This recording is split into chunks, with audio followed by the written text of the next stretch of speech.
Hey, welcome to the show, Total Financial Solutions, Safer Money Hour. I'm your host, Jeff Gerard, along with my special guest.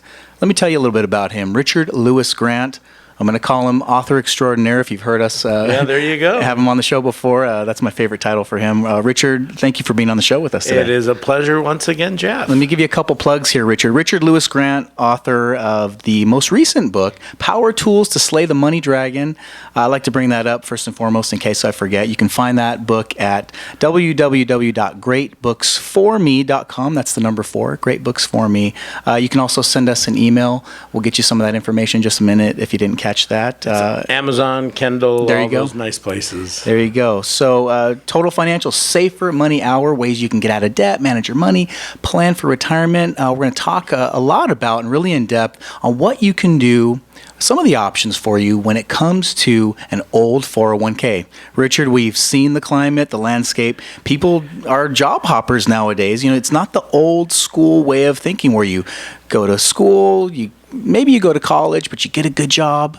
Right? Parents always said, go to school, get a good job, get a good job with benefits. Yeah. There you said it. Pension is certainly one of those. You stay there for 25, 30, 35, 40 years, get the gold watch, the retirement party, and the pension, right? Jeff, I was listening to a newbie, shall we say, an uninitiated investor, and they were at a new job and was wondering if they should sign up for, in their words, a 401k.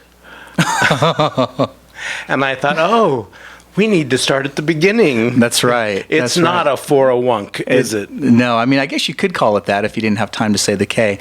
Let's do a little bit of housekeeping before we get into that, because I think we've got some great details for you. You may or may not know that we're on Facebook. You can follow Total Financial Solutions on Facebook. That'll give you some of the best ways to get updates on our upcoming events. Certainly an emphasis on retirement strategies, some of the safer strategies out there. This dovetails perfectly with what we're going to talk about today, because we have some workshops just about 4 to 6 times a month at a bare minimum, because we like to educate the public, because as Richard clearly illustrated there, some people just kind of take it for granted. They throw those words out there, 401k, but what really is that? We're going to break that down for you. But in addition to that, aside from this show, you can come to some of our events. It's of no cost to you, and certainly it's our pleasure to have you as our guest to learn about some of the retirement strategies out there. What does it mean to have a retirement plan? What is that all about? Why do people even do that? Well, I believe every job has a dollar, and that's our philosophy here, and that's what we like to promote, and certainly some of our workshops we do that too. Newsletters on the latest in retirement, what's happening, certainly on the safer side of things.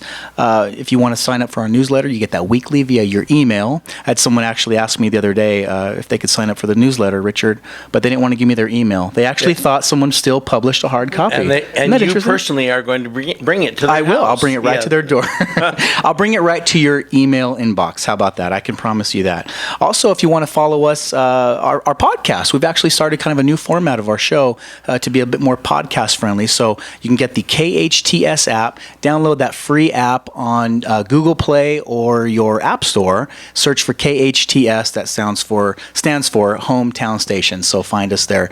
And this is AM 1220. Of course, you can find us here live every week at this time.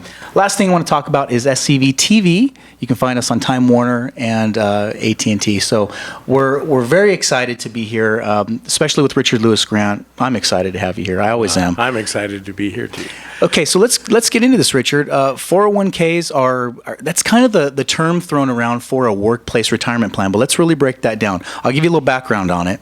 The 30,000-foot view is this: 401k. Why would somebody come up with that versus a name like pension? Well, really, the IRS code, the tax code says a for-profit employer can sponsor a workplace retirement plan, and you as the employees are the participants. And the 401 subsection K is basically where it's found in the code book. And that's really what it boils down to. There's no real fancy name for it. Other plans, you may have heard of a 403B. Now, if you're a teacher or you work for a research facility or a hospital or a nonprofit organization, you might have a 403B. And in most cases, generally speaking, it behaves the same way. You put money in before you get paid. So basically, you get a paycheck, but before they hand you that check, before they take out any taxes, you get to make a contribution to those accounts. a 457 or deferred compensation. You've heard some of those things if you work in law enforcement or for a city, state, any type of municipality, you might find something like that. So what I'm giving you is just two or three examples of what a workplace retirement plan looks like. Now, a pension's different. You don't put money into a pension. Your employer does that, and they have a formula for doing that. It's based on your years of service, your salary, and then the payout is determined by another factor there, which is usually your age. So when we talk about a workplace retirement plan, it's the plan that you put money into, and sometimes you'll even have a match. Isn't that right, Richard? It's like the free money, right? If you're, almost all the companies have some form of matching. It's maybe, if you're lucky, it's dollar to dollar. About half, I think, have something like 50 cents on the dollar after a period of time. If my memory serves correctly, I think 401ks became popular in the 80s. That's right. Companies were looking and realizing the baby boomers were coming along and they needed to manage their pensions because that was becoming a greater and greater liability to their bottom line. So they shifted away from pensions. I bet most companies don't have pensions unless they're cities or government entities or maybe right some on. strong union shops, but they've gone away from that pension where the company is liable for your health benefits and a certain dollar amount forever until you pass on. But Sure. I think that's kind of the background. And then the employee then was required to put in a certain amount of money, and the company would match it to a certain degree with criteria. That's right. And so now you've seen, and Richard, you hit it right on the head, there was a shift because pensions are expensive. Now look, there are still employers out there where you can find that they have a pension, and that's great. It's usually... this is my conjecture here. It's usually on a scale where they employ a lot of highly compensated, salaried employees, and that's an inducement to have someone stay a long time with them so they can basically pay you a lot of money but get the value out of you, because if they hire everybody at $100,000 and then they just job hop, you don't really see the value of it. It could take a few years for an employer to see the value of an employee, at least to the break-even point. It could be a few years. So they do that as an inducement. But what's the catch now with the 401k? Well, this is funded solely by you. And again, this is the workplace retirement plan where you're putting money in. It's actually called a defined contribution plan. And the contribution means that's your money. That's your money going in. The defined benefit plan is what the pension is called. So the benefit is the pension. The contribution plan is the 401k type of scenario. So it's solely funded by you. Now, you might have, and look, if I'm going too quickly for you, you can always podcast this show. You can send us an email, info@tfswealth.com, or you can always send a message over to the radio station here and find us. Search Total Financial Solutions on hometownstation.com. Help you kind of catch up. But I want to give you the overall view of this because I think it's important that you understand that the 401k plan now is the shift. It's really the way retirement, and it's going. It has gone this way for some amount of time because pensions are expensive. For an employer to sponsor a pension, they have to put in money for everybody. And there's a formula because they say, look, if this person is here now and they're this age and they make this much money, at this age in the future, let's say it's 20 or 30 years from now, they have to decide that there's going to be a certain benefit on the other end. How do they get there? Well, some of the money that they put in, they're hoping earns a rate of return, and they average it out over time. And they have really smart people called actuaries that figure all this out. They know when people are going to die. Apparently, they die on time. And I think they can count on people dying before, or they can calculate that better than when they're actually going to retire, because that's kind of up in the air. But all that to say, it's a pretty complex mechanism, and people get paid to manage those things. Why do I share that with you? Because a 401k has very similar components in that there's a company that sponsors it, which is the employer that you work for. Then they hire a service provider, right? So maybe you've heard of some of the big names out there. I won't throw those names out there because you'd probably think that I was favoring those folks. But at the end of the day, there are 401k companies or companies that really delve into the 401k market, and they bring those to employers. So basically, your employer hires this company, and guess what? When you hire somebody, you pay them what? A fee. Isn't that right? And isn't that fantastic? And that fee comes from? Well, partially from your employer, but partially from you. As a participant in the plan, you share in some of those fees. And I think it's unbeknownst to a lot of the investors that are out there. Now, correct me if I'm wrong, but I seem to remember large companies kind of going belly up and that impacting pensions because the pensions were part of their assets. Yes. But a 401k account is not. It is protected in that sense. Great point. If the company goes belly up, the pension may not be worth anything, and you've got a retiree. Yep. Who, or hopefully a retiree. Yeah, that is in trouble because they were planning on the company being there and paying that pension.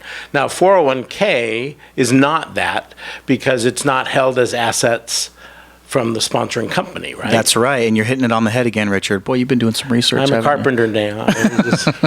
So the pension is an asset of the corporation by and large. Now, look, I'm not a pension expert, but I can tell you that there have been lots of stories, even books written on people that used to go in and they were the raiders, the company raiders that go in and buy companies that had great big pension funds, and they'd figure out a way to have that work to their benefit. I won't call them thieves or anything else, but there were people that used to go raid the pensions. Now, what Richard's talking about is a 401k being under a different set of rules. It's not an asset of the corporation.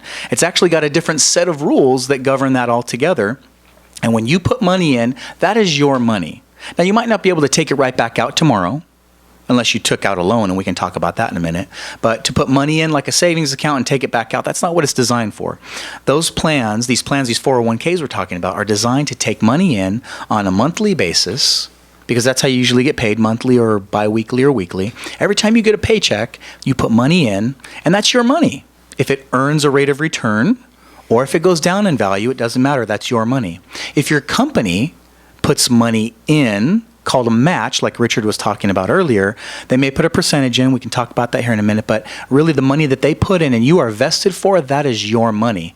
I think it's important to remember, though, I almost called you Arif. I miss him. That would be okay. That'd be okay. It'd be a compliment. Richard, is that the idea behind a company match is there's a little bit of a carrot dangling, is there not? Yes, there is. And it varies from plan to plan, company to company.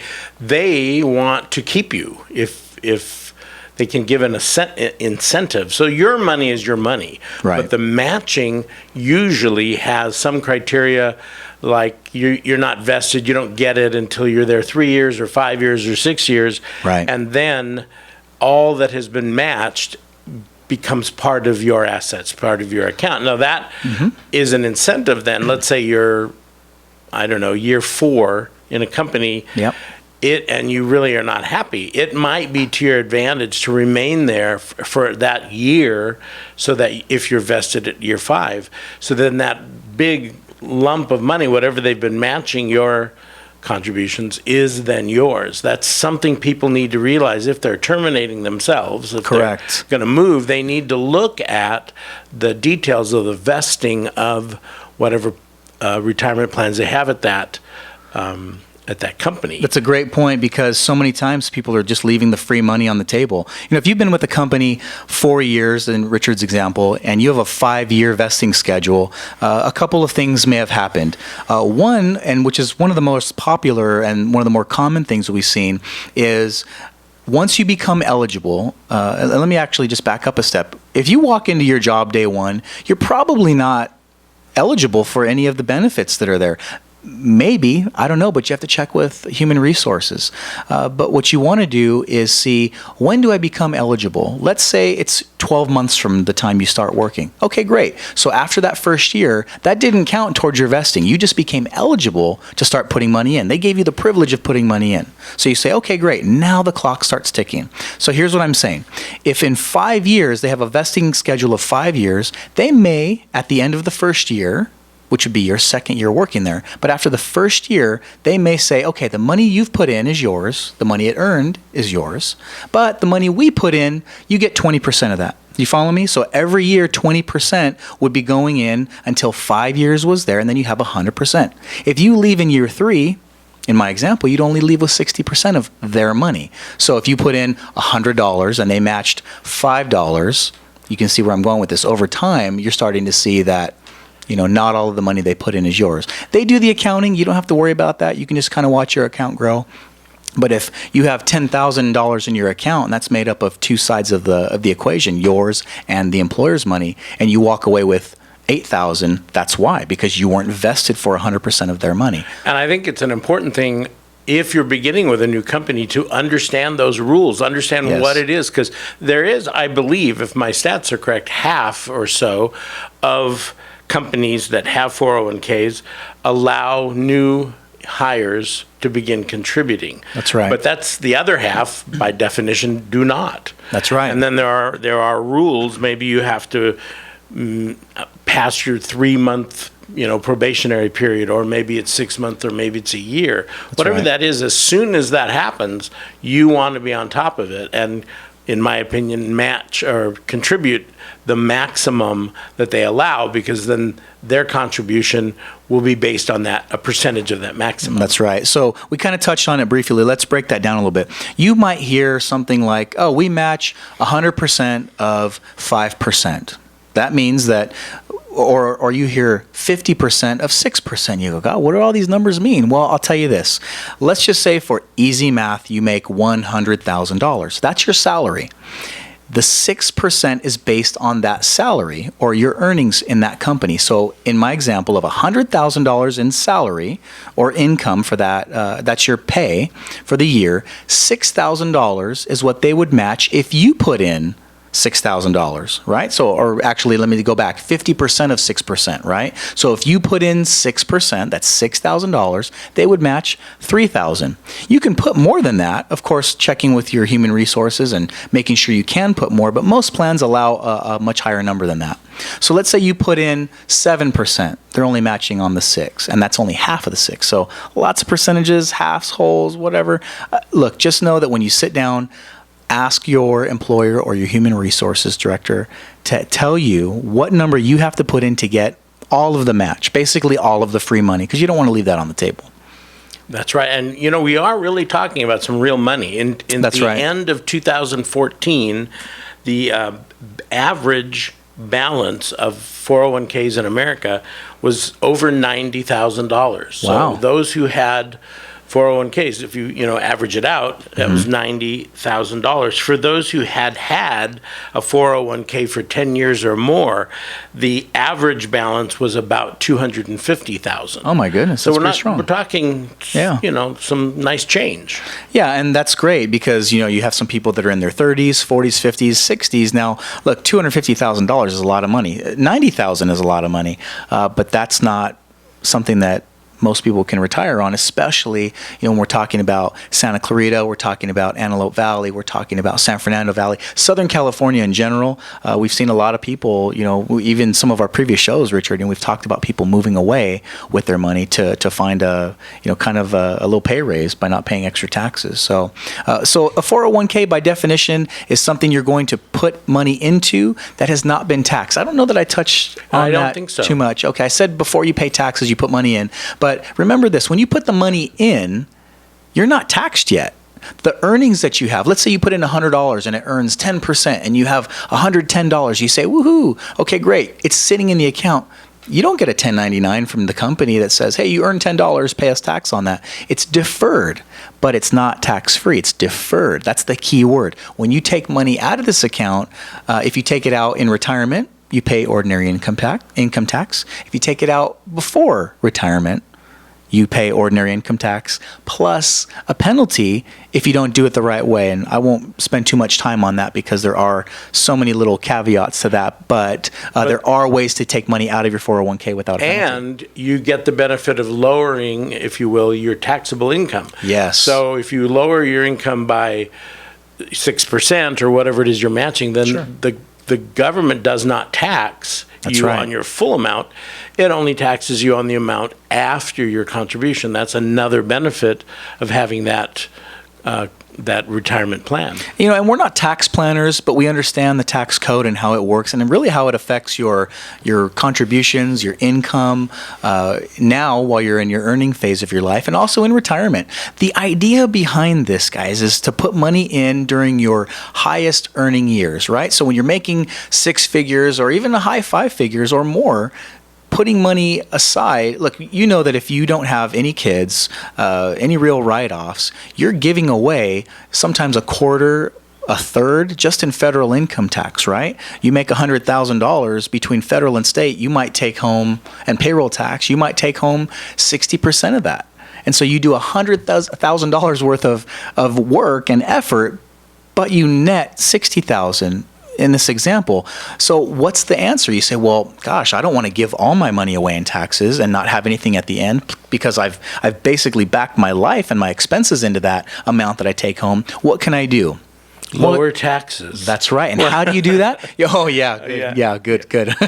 But taking it into your own hands before you get to the place where you vote for the next person that's going to promise lowering taxes, you would put that into an account like a 401k. So that's basically what they're designed for, guys. It's just to put money away so that you can put it in your left pocket instead of your right pocket where you spend it. You just defer the taxes. So, and the idea is to really take it out when you're retired, and hopefully in a lower tax bracket, right? Because most people will retire, or a good portion of people will retire on less money income-wise than they earned in some of their highest earning years. Wouldn't you agree, Richard? Yeah, absolutely. And I think it's difficult, but we need to have an idea of what that is for us as an individual. Each of us are responsible. We have to know what the rules are for us, what those numbers are, and where we are in relation to that all-important retirement date. That's right. And what to do with your old 401k. Let's say you've left your job. We're going to cover that after we take a break here for a few minutes and really dive into some of the options, because